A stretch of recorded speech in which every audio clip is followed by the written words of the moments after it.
Hey everyone, welcome back. In this series, I'm building a Microsoft Fabric data platform for my business completely from scratch, and I'm trying to leverage an AI-first approach to development.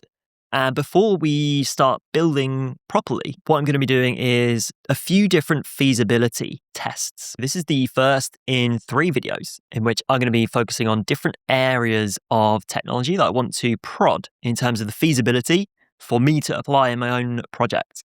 The first one is going to be on ontologies. The second one is going to be about data processing. And the third one is going to be about the visual layer. So the goal for all 3 of these feasibility assessments is to try and understand if these technologies are going to be able to do what I think they can do and what I need them to be able to do to bring alive the technological vision that I have for this project. I'm going to be documenting my research into these tools and how I want to use them in an AI-first approach. So hopefully it's going to be useful and interesting. This isn't going to be an introduction to ontologies. I will just let you know that. Because we are taking this AI-first approach, we're going to be heavily relying on the REST APIs for ontologies and graphs. And that was the focus of a lot of my personal research because I want to be automating the creation and updates of graphs. So that is what the focus of this video is going to be on. If you're interested in ontologies for beginners, then leave a comment below. I can happily do that on the channel. We'll also be discussing this a lot in our community, Fabric AI Workflows. This is launched very recently, and ontologies and Fabric IQ in general is going to be a core part of that.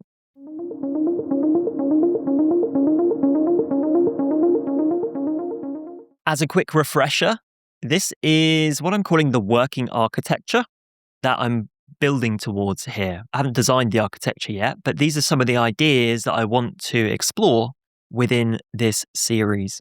Now, one of the main ones is the ontology in the graph, because I can see this playing a very big role in Fabric architectures in the future. So much so that I think it's going to drive a lot of the architectural decisions, and hence why I'm starting with it as the first feasibility study. It makes sense to me, at least, that we define our business questions that we want answering first up front, and then use that to define our ontology, and then use that to define our gold layer tables, for example. Obviously, with vision of what we have in our sources, we need to be realistic with these things. And then, the raw layer and everything that comes in between here, we could pretty much automate most of that, I think. Once you've got a really good gold layer and your ontology, then that's going to prescribe exactly what you need for everything going backwards. And it's also going to allow us to build things like web apps and agents on top of the ontology. So for me, I can see this playing a really big role in the future. And so that's why I want to test it, essentially. Ontologies, for me, are quite high, what I would call technological risk. As I mentioned in both of the previous videos, this is quite experimental, what I'm doing here. So I don't recommend you go away and implement everything that I show you in this video right away. Definitely wait until the ontology and graph reaches production to use it in production workflows.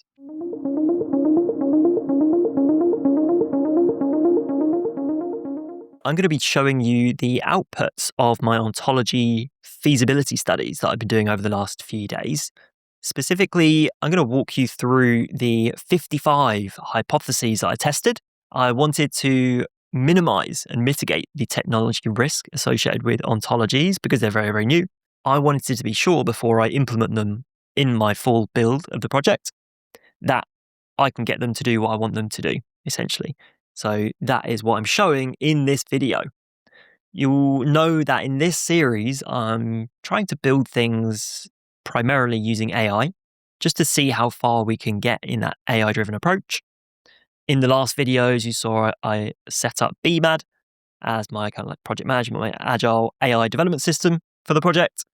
And it's going to be the same, right? If we pick an ontology, I don't want to be working in the Fabric UI.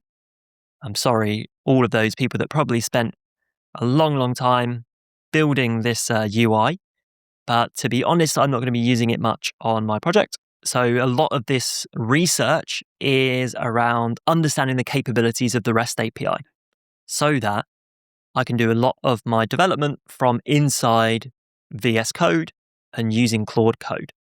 As a result of that, this isn't just a desk study. I've also been building a lot of tooling here that's going to be really useful when we step into the build phase. Essentially, I've created a few libraries with the help of Claude, obviously, that just wrap around what's available in the REST API and have allowed me to essentially automate the development of ontologies and graphs and querying those data sets and testing ontologies as well, and also manipulating the Lakehouse layer on which these ontologies sit. A lot of the techniques that we see here are not specific to ontologies. So a lot of the techniques here are really good AI-driven development workflows for anything in Fabric because it uses the item definition, and everything in Fabric has an item definition. So I'll draw those comparisons as and when we come across them.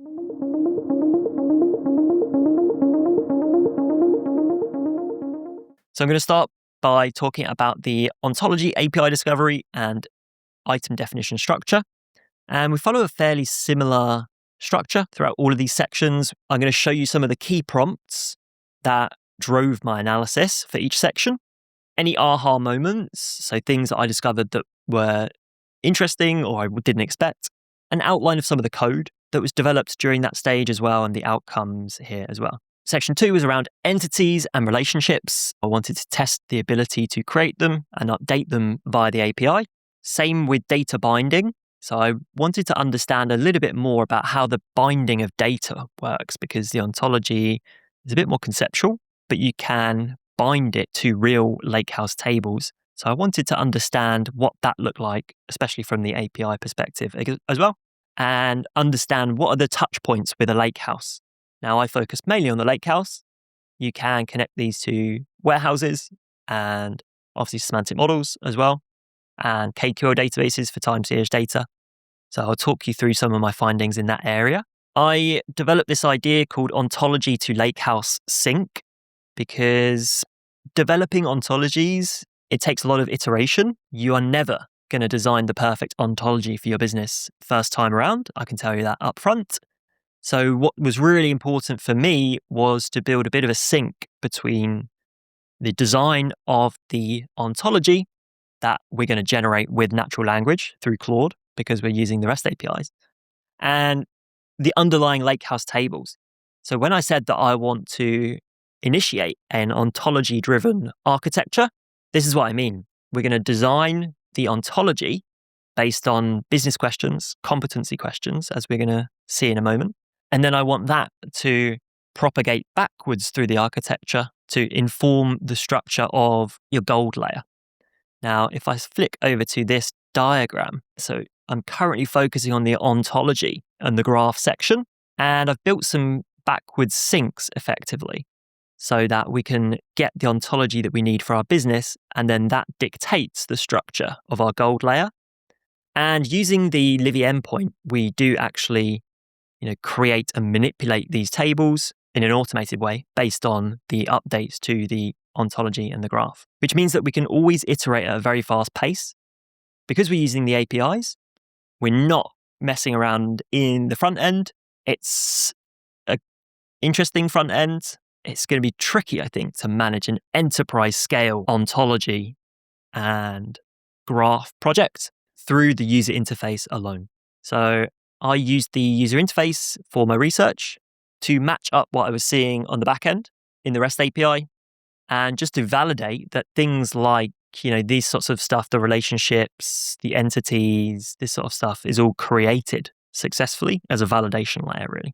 So after this section, we're going to move into the graph. So understanding a bit more about graphs and how they're related to the ontology. Then I looked at entity keys and contextualization and edge discovery. We'll talk about what all those things are, because they're very, very important for understanding how ontologies and graphs relate to each other. Then we're going to look at GQL queries. So the graph, which sits underneath the ontology, is queryable using GQL. So graph query language, not to be mistaken for GraphQL, which is a different language entirely. I was also interested in understanding about CI/CD and environment switching, because this is a Fabric item like any others, the ontology. I was interested in understanding how it would pass through a development lifecycle through dev, test, and prod. So I was looking for ways in which we can switch out environment parameters, how lakehouses, the bindings are exposed, because that's going to be the core thing that we need to worry about in that scenario. And I also discovered this thing around graph refreshing, which is perhaps the most surprising discovery that I made, because it doesn't really work how I expected it to. So I'll come to that at the end. But all in all, I'm going to walk you through 55 hypotheses that I tested, and I hope that is going to be quite educational.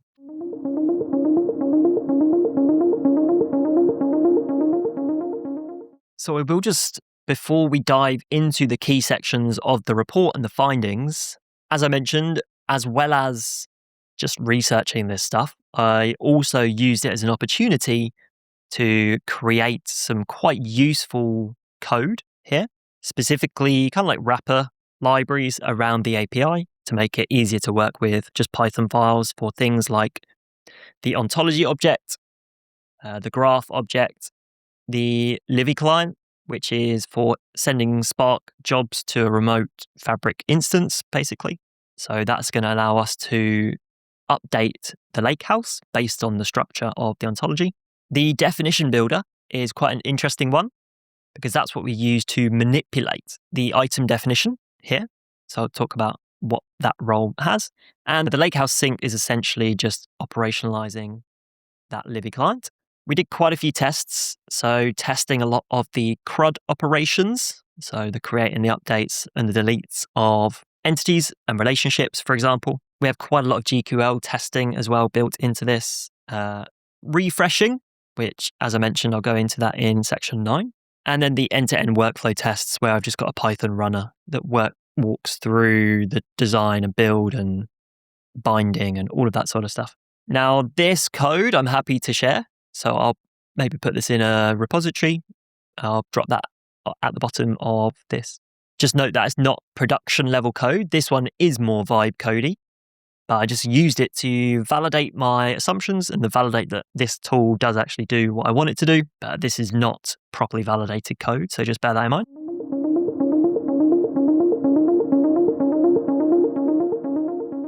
All right. So whenever we want to automate things in Fabric, we need to understand what is available in the API. And normally when Microsoft release new items in Fabric, the API kind of lags a bit, right? It's not their first priority, but this is a really well thought out functional API, mostly. There are a few things that I couldn't get working. Now, bear in mind that this is still a preview feature, and that these endpoints are still a preview feature. So this is, as I mentioned, like an experimental project using the latest tools. So this was my first port of call. I wanted to understand primarily what is possible through the API and what is not possible. Now, from working with a lot of automation of Fabric items in the past, I know that one of the best things Microsoft did was introduce this concept of an item definition.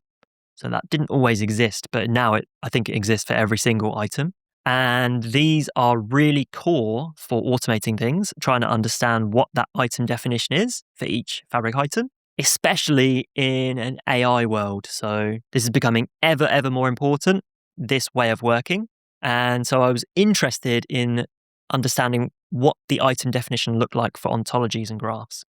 Essentially, it's just a big JSON representation of everything that gets bundled up into this object, okay?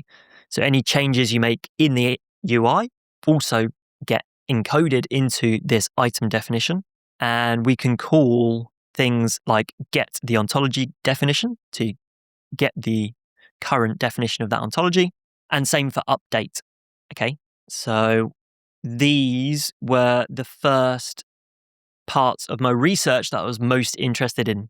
Because in theory, if we get the current ontology, then we use Claude to make some changes to it. Then we can run this update ontology and then just go through this loop over and over again.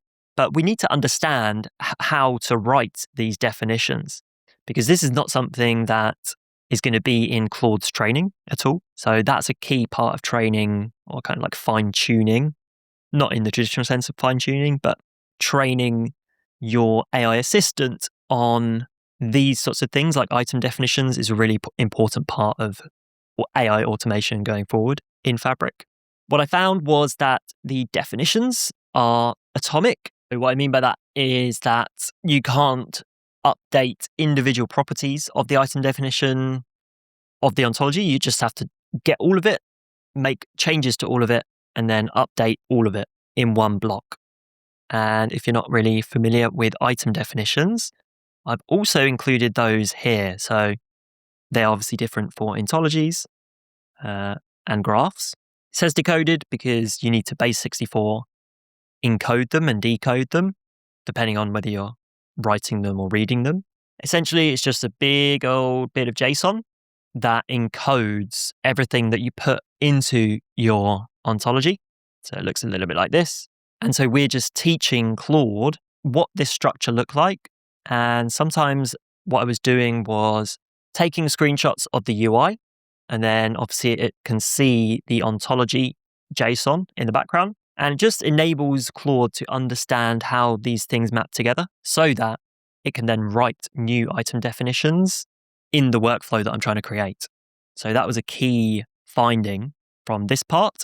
We tested the following hypotheses. So can we retrieve the full ontology via the REST API? Yes. Can we decode and encode the base64 definitions? Yes. Then I tested, can we make some changes to the definition and then push it back in a single atomic update? Yes. And there's another thing about long-running queries, essentially, long-running operations, just that is used across a lot of the API endpoints as well. And so you can also use that technique for these as well.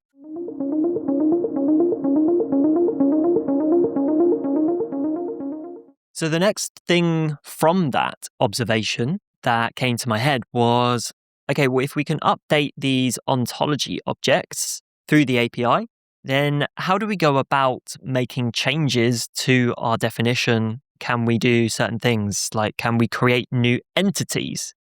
Can we create new relationships? Can we create properties in our entities? And this was a discovery mainly just through looking in the UI, building a bit of a sample graph, looking at all the key concepts and thinking, okay, whatever you can do in the UI, how can I do that in the API? How do these things translate into back-end item definition structured JSON? And you'll be pleased to know that all the hypotheses here passed. So I found it was possible to create new entities, read an entity, rename an entity, change the entity key, right? So the entity key was these things. They're very, very important in the ontology. It's very, very important, those. You also have things, these like entity type names, all of your properties down here. So that was a key part of it as well. Can we delete things? Can we create multiple entities in a single API call? Which you can, because you're just doing one definition, obviously. Creating relationships between two entities via the API, reading back that relationship. So the relationship is obviously this. So this is a relationship configuration. So I was checking how this gets encoded in the item definition for an ontology so that, again, we can, kind of like reverse engineer it so that we can write these using Claude through the API and so on. So all of these passed. So I was very happy with that. We get a really good control over pretty much everything in the ontology that we want.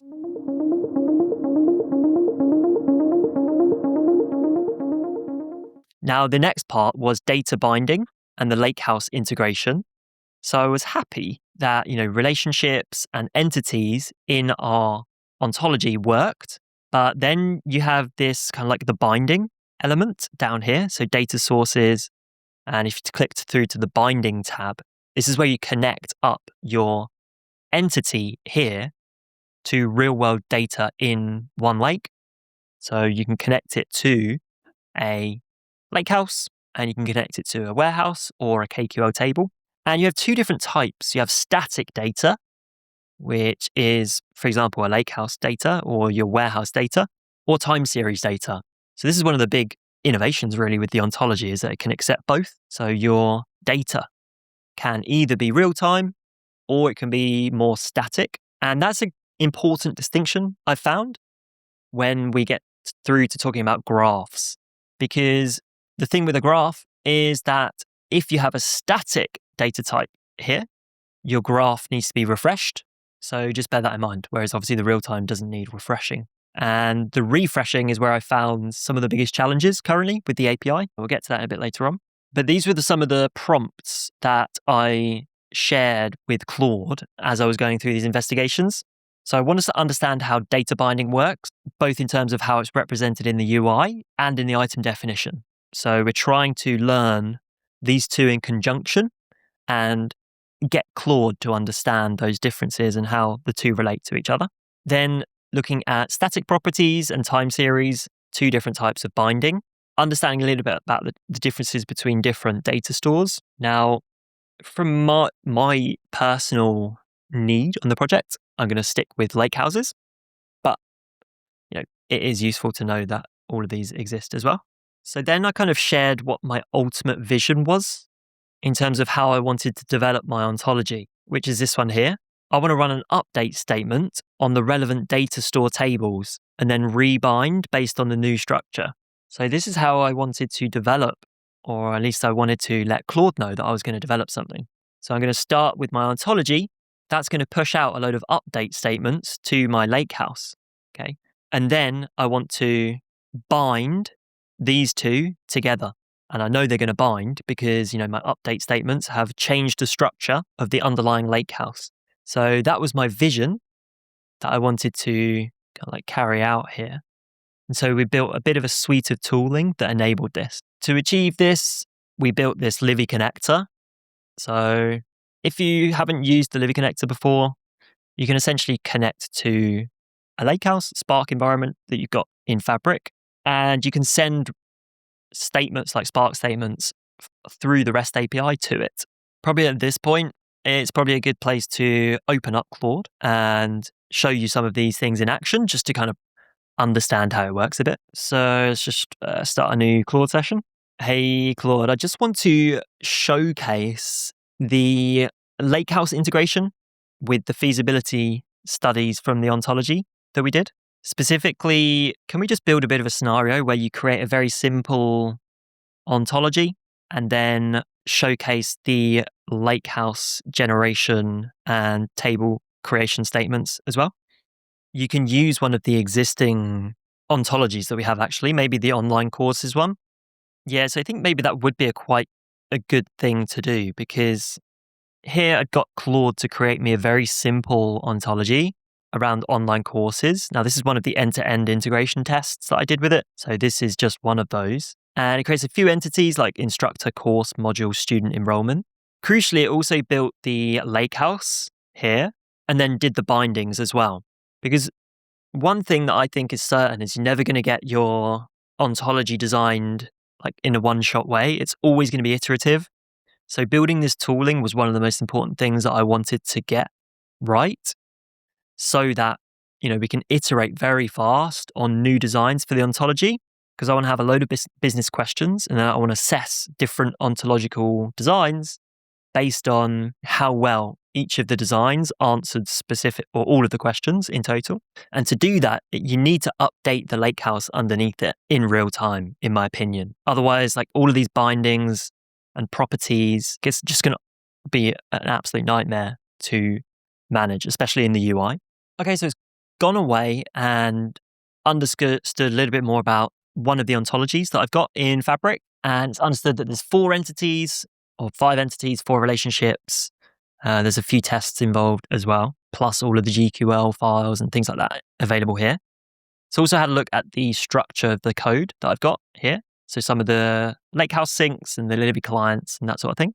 So now, just to kind of showcase what this can do, hey Claude, please can you add a new entity to our online courses ontology and then create the Lakehouse tables to support that entity using seed data for now, and bind the two together.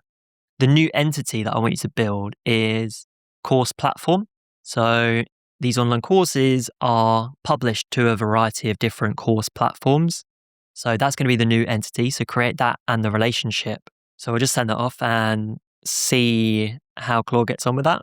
There you go. So now you can see it's kind of diagnosed what needs to be done.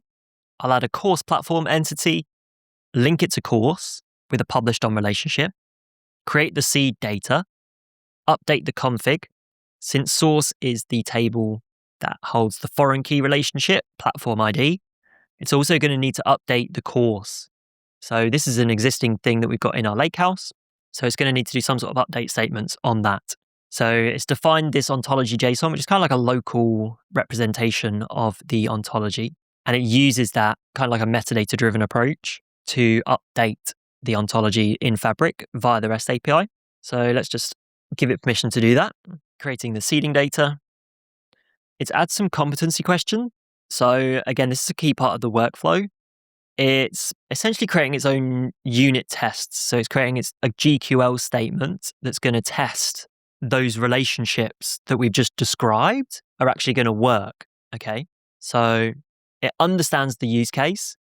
So for example, Udemy here, and it writes the GQL statement that's going to test that we've set it up correctly. Here's a summary of everything that was added. So we've got a new entity here, a new relationship, modified entity, which is the course. We added some seed data and then added the GQL queries. So deploy it, please deploy. There you go. So now you can see we're performing an incremental update on our ontology. Okay, we're going to add course platform to the existing online courses ontology. It got a bit confused to begin with because it thought I was asking it to recreate online courses, and it said there's already one that exists with that name. At the moment, I haven't done much around updating existing ontologies, so it's kind of figuring that out for itself, which is good. But all of this functionality is part of the libraries that I've already built, which is adding a new entity, adding a new property, which is platform ID, to an existing entity, adding a new relationship, creating a new Lakehouse table for course platform, altering the existing course table to add the platform ID column, loading seed data. Again, that happens through the Livy endpoint for both tables. Okay, so it took 4 minutes to do that update. 9 steps in total completed successfully. We updated our ontology. We updated our Lakehouse, and then we bound everything together again. Again, all through natural language, all through the existing Python tooling that I've created here. So to complete the graph integration, you're going to need to refresh the graph from the Fabric UI to validate with Python Runner. So this is one of the major blockers that I found so far in the process, refreshing of a graph. Let's go and see what that looks like, and I'll explain that in a bit more detail. So here I am in my online courses. I'm just going to actually refresh this to make sure that we've got the latest version. So we can see that we do now have course platform. So it's created that new entity for us here. Course platform published on. So the course is published on the course platform. Now the course platform, we've got a key already built in here.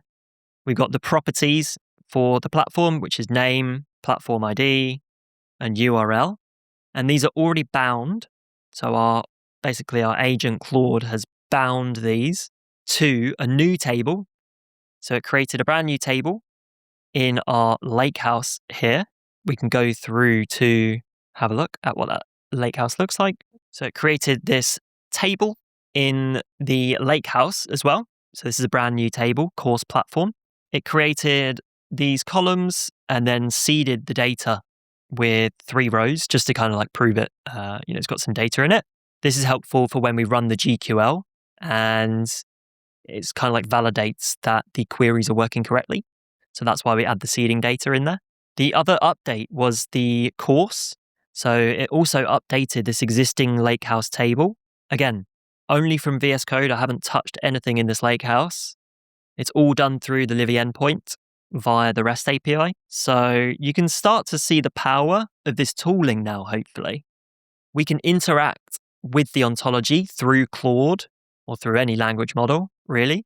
And once you've got the tooling in place, you can use it to then design and iterate on your ontology and have all of the Lakehouse stuff underneath it automatically update. So that is really, really powerful.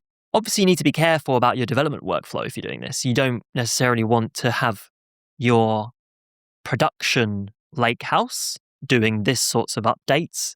But in your dev workspace, especially in that first implementation phase where you're building out your ontology, this is going to be really, really powerful tooling.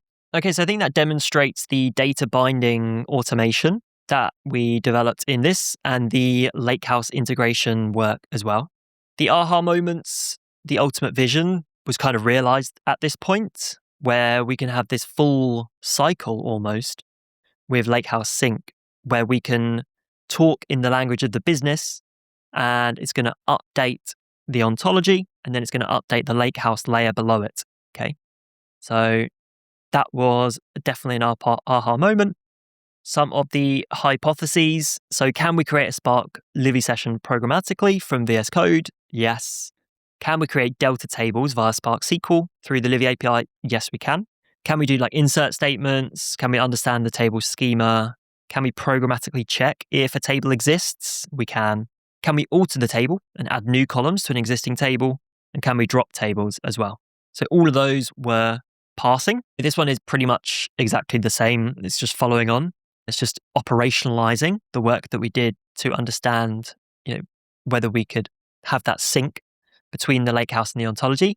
We automated the case for property updates, but what about entire new entities? Is that covered? So Ontology Designer creates 3 new entities.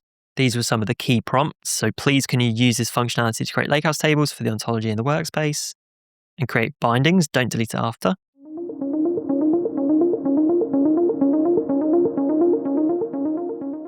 Okay, so at this point, I was pretty happy with the ontology, but the one thing that I wasn't quite sure about was the relationship between this ontology object and the graph object.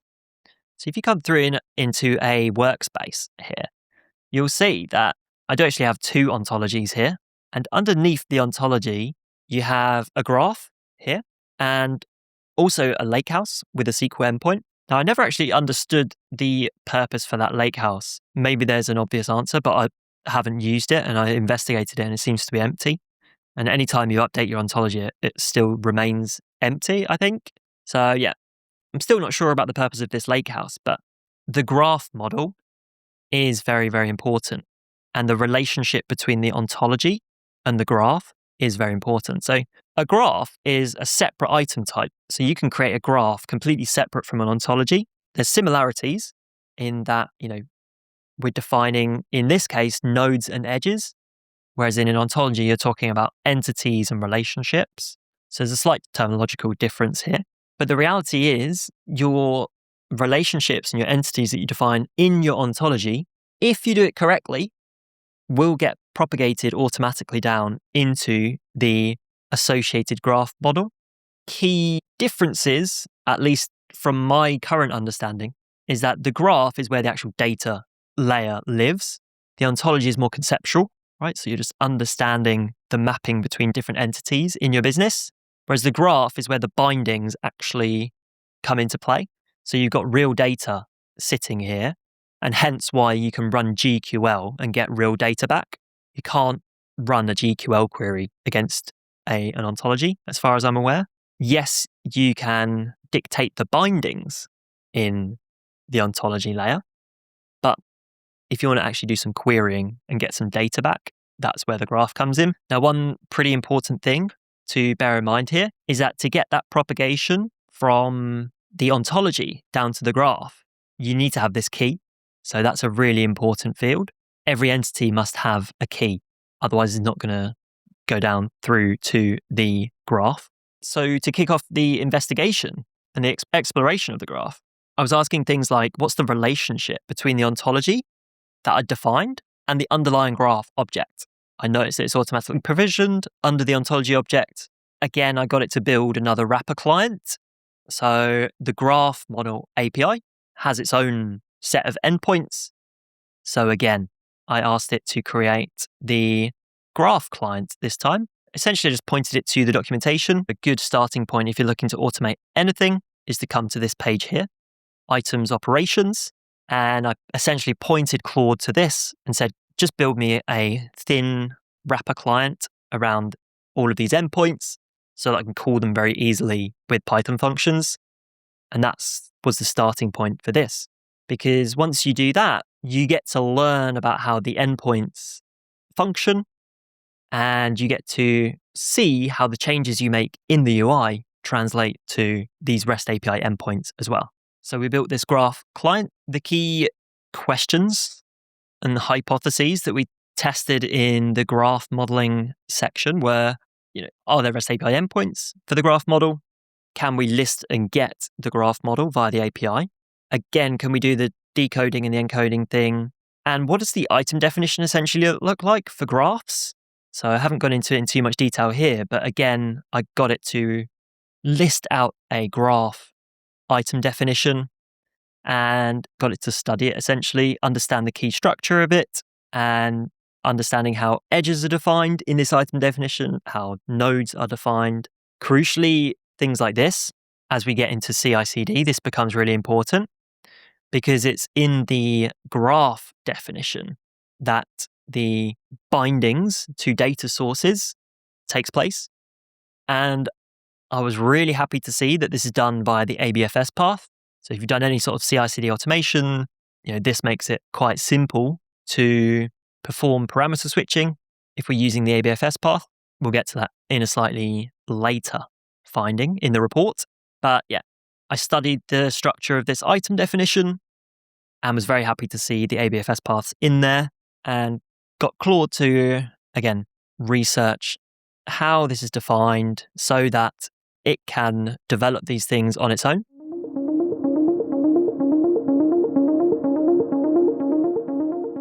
Okay, section 6 deals with some of the things that I maybe didn't quite understand at first about graphs and entities and ontologies and how the two relate. So I was using this example of like a library with library and books and library inventory. And initially I created library inventory as a mapping table of sorts to map books to libraries. First mistake I made was not including an entity key. So if you don't include an entity key in the ontology, it's not going to propagate through into the graph, those nodes or edges. Then I discovered this concept of contextualization. So it's probably a better pattern not to include these kind of mapping tables, because graphs include this thing called contextualization, which is essentially the edges become the mapping table. So you have your source table and your destination table, let's say, for the relationship. And the edge is the map between them. So you don't necessarily need a mapping table in all instances. So yeah, this was one of the key prompts. Essentially, I said, well, if I haven't modeled this correctly for a graph, then feel free to refactor it and design it in like better graph modeling concepts, going from a two-hop model into a direct relationship and using this contextualization, the adding an edge between these two and configuring that edge to be the relationship essentially. So the aha moments, just to kind of reiterate, the entity key is very, very important in your ontology, because if you don't define that, then it's not going to come through into your graph. This one I worked with Claude and sent it some screenshots of the add edge node kind of visibility, just to see what that looked like from a data perspective in the UI. And then it got a better understanding of how to create these through the REST API. And then what we did was then create little functions for that in our Python libraries. So adding contextualization, making key reference bindings, adding list contextualizations, remove, this is like relationships essentially. These were some of the hypotheses that or the questions that we asked and answered during this phase. So can we do the data binding and the relationship contextualization using the REST API? Yes. Does contextualization correctly map junction table columns to source and target entity keys? Yes. Do ontology relationships without the contextualization appear in the graph? No, which is kind of what you're expecting, or what I found here. Does a graph object auto-provision under the ontology? Yes. Do ontology entities types with keys auto-create graph node types? Yes. What about without keys? No. Do ontology entity properties map correctly to node properties, graph node properties? Yes. Do ontology relationships with contextualizations auto-create graph edge types? Yes. Does the graph data source auto-point to bound Lakehouse delta tables? Yes, via the ABFS path, so that's good as well.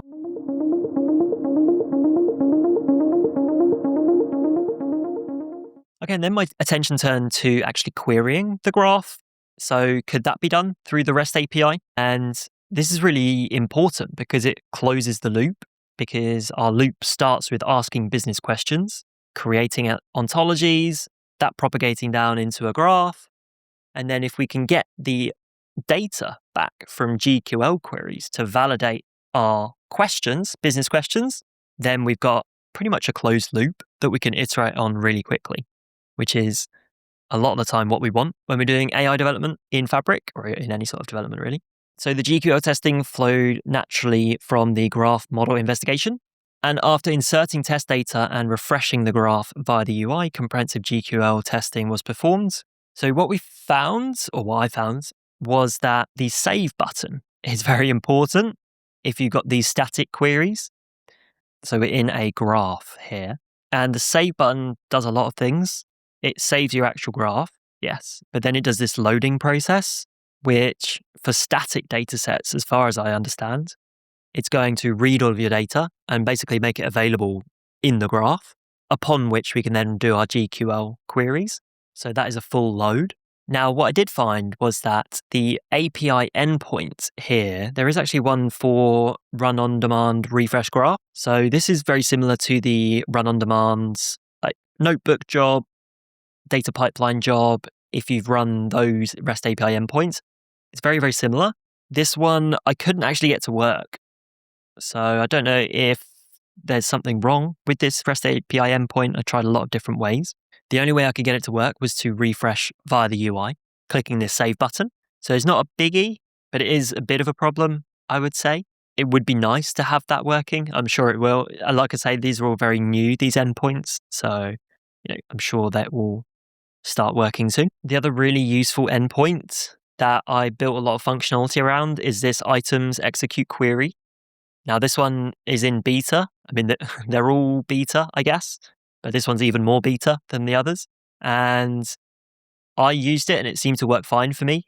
So this was really key in that closing the loop. So I wanted to send off GQL queries via the REST API against my graph to validate my initial business questions. So yeah, that was really useful. The save button, as I mentioned, that's one of the really important takeaways, understanding how it works, and that is actually loading for static data. Created a series of testing scripts for GQL queries.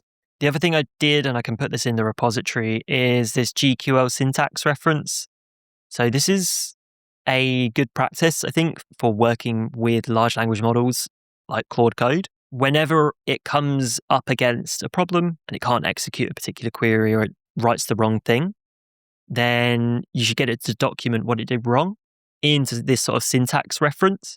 So anytime it made a mistake in any of the GQL syntax, things like this, like little snippets about how to work with particular parts of the REST API endpoint and how to structure your query so that it can be sent through the REST API. All of this sort of stuff, you want to make sure that whenever this happens, it's documented in a markdown file, because whenever I get my agent in the future to write GQL queries, which it probably will, I'm going to reference this file and say, make sure you take on board all of these gotchas that you've come across in the past.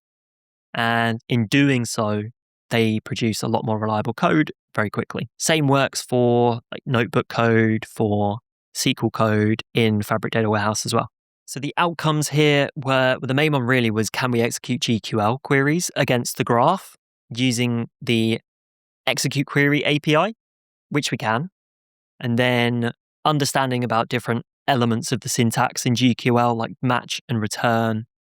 Does where filtering work, count aggregations, order bys, JSON strings, limiting, traversing edges with match, this pattern here. Does graph return correct edge data matching Lakehouse junction table rows, which is again like a common way that we're going to traverse the graphs, especially with those junction tables between two nodes. So that was good.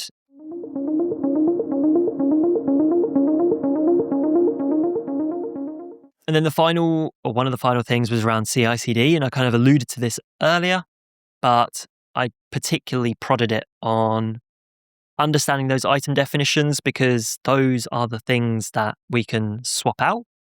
Now, I haven't actually checked, but I don't think this will be supported by Fabric CI/CD package yet, but we can create our own deployment script to sub out the ABFS paths or part of the ABFS path. Once I saw that, I knew that it would be possible to perform CI/CD across dev, test, and prod of the ontology and the graph object. So that was a key finding that I wanted to get from this research. All environment-specific values are reduced to just two parameters, the workspace ID and the item ID, which is the actual Lakehouse itself. All of these get put into the ABFS path, and so we can substitute those when we deploy between dev, test, and prod.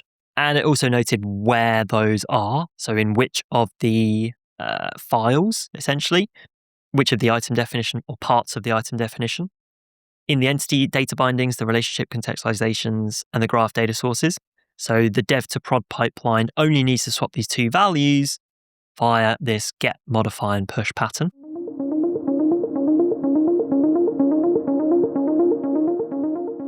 And the final point there is just to reiterate about graph refreshing. This, for me, is the biggest functionality that's missing in this whole workflow, because what I was worried about was that when we deploy changes through CI/CD to an ontology, then you want to refresh the graph based on the new structure of the graph, essentially.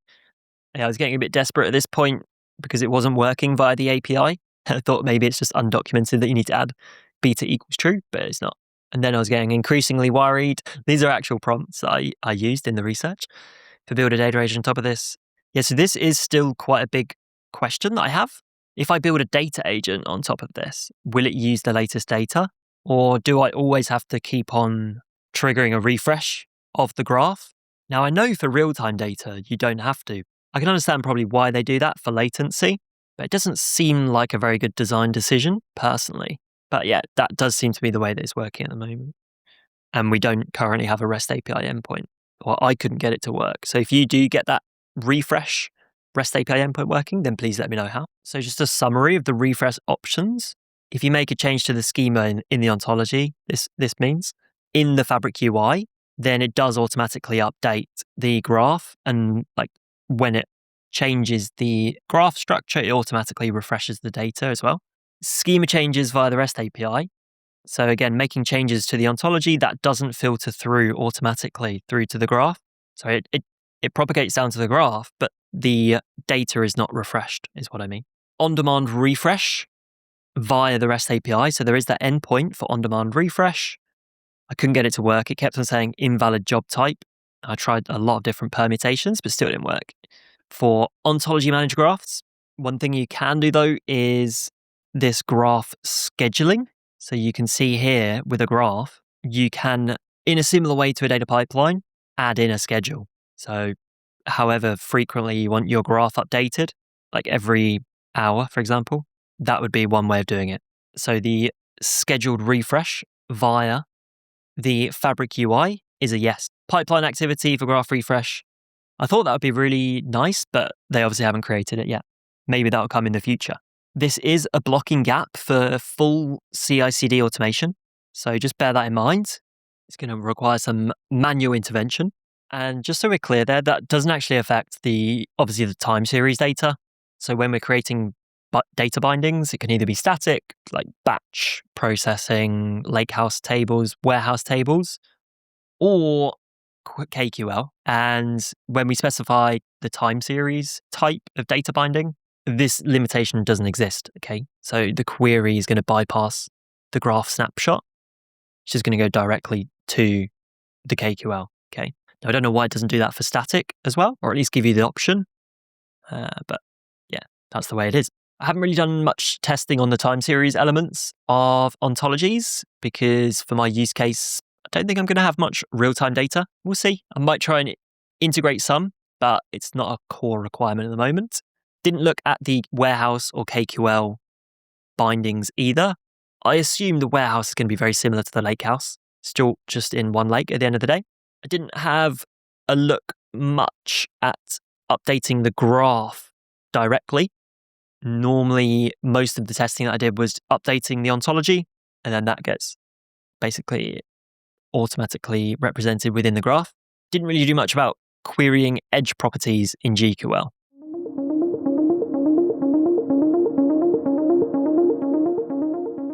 So yeah, that was it really.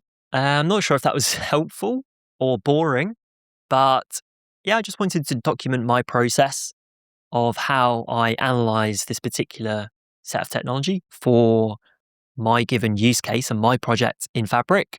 I do see a lot of potential with ontologies, and now I'm probably more excited than I was when I started this feasibility study. We've built a really powerful set of tooling here that's going to enable us to work very quickly and iterate on these ontologies. And we're going to be using a lot of that tooling and upgrading it to make it really, really powerful so that we build a bit of a toolkit for designing and building ontologies through natural language, which I think is how people want to work these days, rather than playing around in the UI. Yes, it's nice to visualize them once you've created it in the UI, but I think this is going to become the predominant way that people create Fabric items of all kinds. And this is just how I'm going to be doing it with the ontology. As I mentioned, I'll drop some of this code. I won't leave the whole, I'm not going to make the whole repo public, but this research into and the tooling around ontologies, I'm happy to release so that you can get benefit from these and perform the same natural language to ontology creation stuff. So yeah, play around with it. Feel free to update it, take it, do whatever you want with it. I hope you find it useful. In the next video, I'm going to be continuing the focus around feasibility. And it's going to be a very interesting one next time because I'm going to look at the data layer and understanding if and how we can implement DuckDB and DBT to write our Delta layers. So this is this section here really of our architecture.